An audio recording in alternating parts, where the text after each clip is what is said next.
Class 10th के हिंदी के जो पद्य खंड है उसी का हम पहला चैप्टर देखने वाले हैं, जिसका नाम है राम नाम बीनु बिरथी जग जन्मा, जो नर दुख में दुख नहीं माने।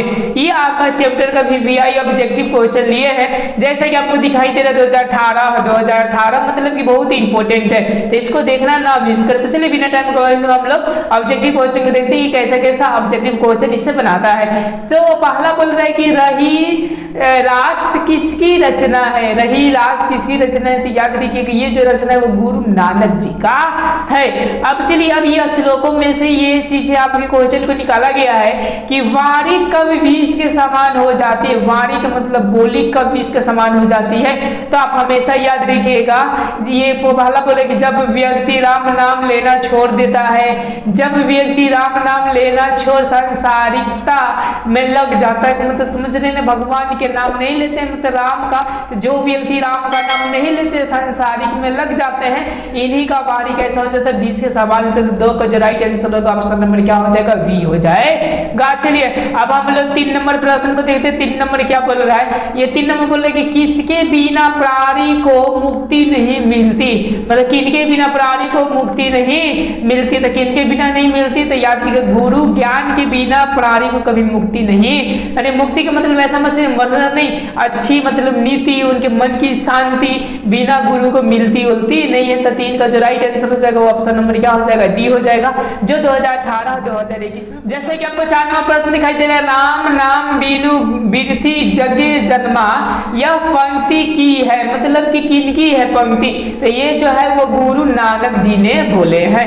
ओके 5 नंबर बोले गुरु नानक किस भक्ति धारा के कवि है, मतलब कि जैसे नहीं होता है सतयुग आपका कलयुग, उसी तरह ये भी धारा होते थे, तो वो है निगुण भक्ति धारा का मतलब ये कवि है। जब निगुण भक्ति धारा चल रहा था तब था। तो 5 का जो राइट आंसर हो जाएगा वो ऑप्शन नंबर B हो जाएगा, जो 2020 A में पूछा हुआ है। उसके बाद चलिए 6 नंबर प्रश्न क्या दे रहा है, 6 नंबर दे रहा है कि गुरु नानक का जन्म कहाँ हुआ, जो गुरु नानक का जन्म हुआ था वो कहाँ हुआ था।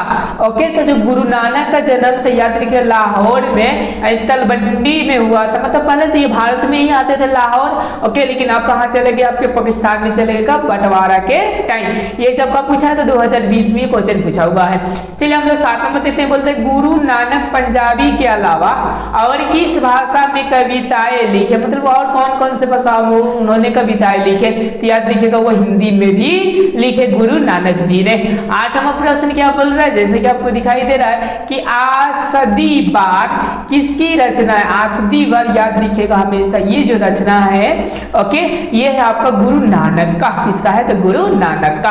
अब चलिए 9 नंबर प्रश्न बोले कि गुरु नानक की पत्नी का क्या नाम था, जो गुरु नानक की जो पत्नी थी उनका क्या नाम था, तो याद रखिएगा सुलक्षणी, क्या नाम था उसका, सुलक्षणी उनकी पत्नी का नाम था। अब चलिए अब हम 10वां प्रश्न को देते, 10वां बोल रहा है कि गुरु नानक ने किस धर्म का प्रवर्तक किया, मतलब कौन से धर्म का उन्होंने क्या किए थे, प्रवर्तक किए थे, मतलब ज्यादा प्रचार प्रसार किए थे। ओके तो उस जमाने में सबसे ज्यादा जो चल रहा था आपका वो चल रहा था सिख मतलब समझते सिख धर्म का प्रचार चल रहा था। जिस तरह हिंदू होता है, ईसाई होते हैं, मुस्लिम होते हैं, उसी तरह कौन सा होता है सिख, यानी 10 का जो राइट आंसर हो जाएगा ऑप्शन नंबर क्या हो जाएगा A हो जाएगा। 11 नंबर बोल रहे कि पद्य के रचनाकार है, तो याद रखिए जो पाठ का पढ़ा रहे हैं वही श्योर होंगे, लेकिन इसका फिल्ट्रेशन आप लोग देखना ना भूले। ओके तो 11 का जो राइट आंसर हो जाएगा ऑप्शन नंबर C हो जाएगा गुरु नानक, क्या हो जाएंगे गुरु नानक। चलिए अब हम लोग 12 नंबर प्रश्न को देखते हैं। 12 नंबर क्या बोल रहा है, 12 नंबर वीर्य का अर्थ है, वीर्य के मतलब क्या होता है व्यर्थ। ओके तो याद रखिएगा इसका जो राइट आंसर होता है वो व्यर्थ मतलब बेकार। चलिए 13 नंबर प्रश्न बोल रहा है कि कभी किसके बिना जगत में यह जन्म व्यर्थ मानते थे, किसके बिना, तो नाम के बिना, मतलब ये राम नाम के जप के बिना जिंदगी क्या मानते तो व्यर्थ मानते, मतलब 13 का जो राइट आंसर हो जाएगा ऑप्शन नंबर क्या हो जाएगा A हो जाएगा।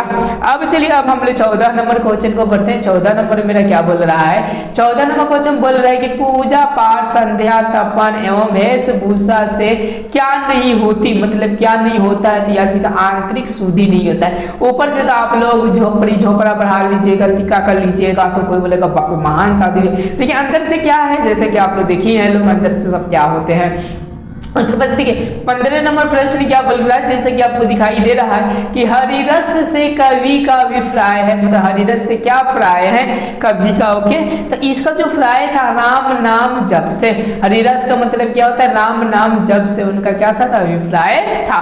चलिए अब हम लोग 16 नंबर प्रश्न को देखते हैं। 16 नंबर क्या बोल रहा है, 16 नंबर बोल रहा है कि कवि की दृष्टि में ब्रह्म का निवास कहाँ है, मतलब जो ब्रह्म का निवास है वो कहाँ होते, तो याद रखिए जो ब्रह्म का यह निवास होता है अंतःकरण में होते हैं, अंतःकरण के मतलब अंदर होते हैं।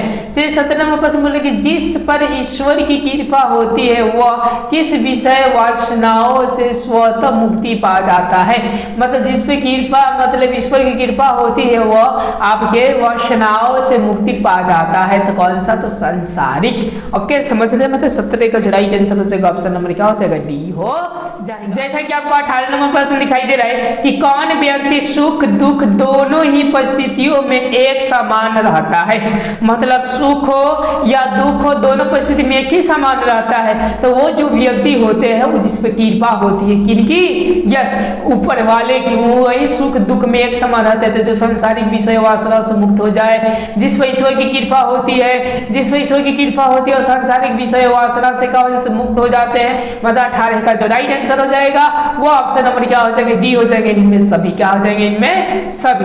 अब चलिए 19वां प्रश्न को देखते हैं। 19वां क्या प्रश्न बोल रहा है, बोले कि जिसे राम रूपी रस की मधुराई का स्वाद मिल जाता है उससे माने उसके लिए किसमें फर्क नहीं रह जाता है, मतलब किसमें फर्क नहीं होता, सोना और मिट्टी में कोई फर्क होता नहीं, किसको, जिसको राम नाम रूप का मधुराई मिल जाती है उनको, मतलब 19 का जो राइट आंसर हो जाएगा ऑप्शन नंबर 1 हो जाएंगे ए। अब चलिए अब हम लोग 20वां प्रश्न को देख रहे हैं। जैसा कि दिखाई दे रहा है 20 में कि जिस हृदय में ब्रह्म का निवास होता है उसे सांसारिक बातों से डैश डैश हो जाता है, तो विरक्त हो जाता है, मतलब कि हट जाते हैं, मतलब सांसारिक मोह होता नहीं, मतलब कि 20 का जो राइट आंसर हो जाएगा ऑप्शन नंबर क्या हो जाएंगे, डी हो जाएगा। अब चलिए हम लोग 21वां प्रश्न को देखते हैं। 21वां बोले शांति तभी मिलती है जब व्यक्ति डैश डैश से ऊपर उठ जाता है, मतलब क्या चीज से ऊपर उठ जाता है, तो आप लोग हमेशा याद रखिएगा ये जो उठ जाता है वो मोह माया से उठ जाए तो उसको क्या मिलती है, तो बहुत ही शांति मिलती है। इसलिए 22वां प्रश्न क्या बोल रहा है, बोले कि जिससे दिव्य प्रकाश के मतलब दर्शन हो जाते हैं तब उसे डैश डैश दोनों समान प्रतीत होते हैं, मतलब दोनों समान क्या होते हैं, प्रतीत होते, तो क्या चीज का प्रतीत होते हैं, तो याद रखिए राग और द्वेष दोनों क्या होते हैं, एक समान ही प्रतीत होते हैं। चलिए हम 23वां प्रश्न को देखते हैं। 23वां मेरा प्रश्न क्या बोल रहा है, गुरु नानक का कहना है कि वह ईश्वर के साथ उसी प्रकार एकाकार हो गया है जैसे डैश डैश का जल समुद्र में मिलकर एकाग्र हो जाता है, तो क्या चीज का समुद्र में पानी मिलता है, तो याद रखिएगा नदी की पानी मिलकर उसमें क्या होता है, एकाकार हो जाते हैं। 24वां पूछा कि तलबंदी वर्तमान में कहाँ है, तो ये जो है लाहौर मतलब पाकिस्तान में। चलिए 25वां प्रश्न को देते हैं। 25वां हमारा प्रश्न क्या बोल रहा है, ये बोल रहा है कि वर आश्रम और कर्म कांड का विरोध किसने किया, मतलब कि वर आश्रम और कर्म कांड का विरोध किसने किया था, तो याद रखिएगा ये जो किए थे हमारे गुरु नानक जी ने किए हुए थे, मतलब 25 का जो राइट आंसर हो जाएगा ऑप्शन नंबर क्या हो जाएगा, ए हो जाएगा। अब चलिए अब हम लोग 26वां प्रश्न को देखते हैं। गुरु नानक की रचनाओं का संग्रह किसने किया, गुरु नानक के संग्रह किसने किया था, तो 26 का जो राइट आंसर हो जाएंगे वो ऑप्शन नंबर क्या हो जाएंगे, ए हो जाएंगे गुरु अर्जुन देव, मतलब 26 का जो राइट आंसर हो जाएगा ऑप्शन नंबर ए हो जाएंगे। चलिए 27वां प्रश्न है कि गुरु नानक ने किस रस का पान किया, मतलब उनको किस रस का मतलब कि पान मिल गया, तो याद रखिएगा उनको जो मिल गया था वो मिला था भक्ति रस का, किनका मिल गया था, भक्ति रस का, यानी 27 का जो राइट आंसर हो जाएगा ऑप्शन नंबर ए हो जाएगा। अब चलिए अब हम लोग 28वां प्रश्न को देखते हैं। 28वां मेरा प्रश्न क्या बोल रहे हैं, गुरु नानक की रचनाओं के संग्रह का क्या नाम है, तो जो गुरु नानक जी ने रचे उस संग्रह का क्या नाम है, तो याद रखिएगा वो संग्रह का नाम है गुरु ग्रंथ साहब, क्या नाम है, गुरु ग्रंथ साहब है। 29वां प्रश्न बोल रहे कि आसही वार किसकी रचना, तो ये जो रचना है याद रखिएगा गुरु नानक जी का, अगर गुरु नानक की का किनका है, तो आपका गुरु नानक, मतलब 29 का जो राइट आंसर होगा ऑप्शन नंबर डी हो जाएंगे। यदि आपको कोई दिक्कत हो तो आप लोग कमेंट पूछ सकते हैं। यदि वीडियो आपको अच्छा लगे तो लाइक सब्सक्राइब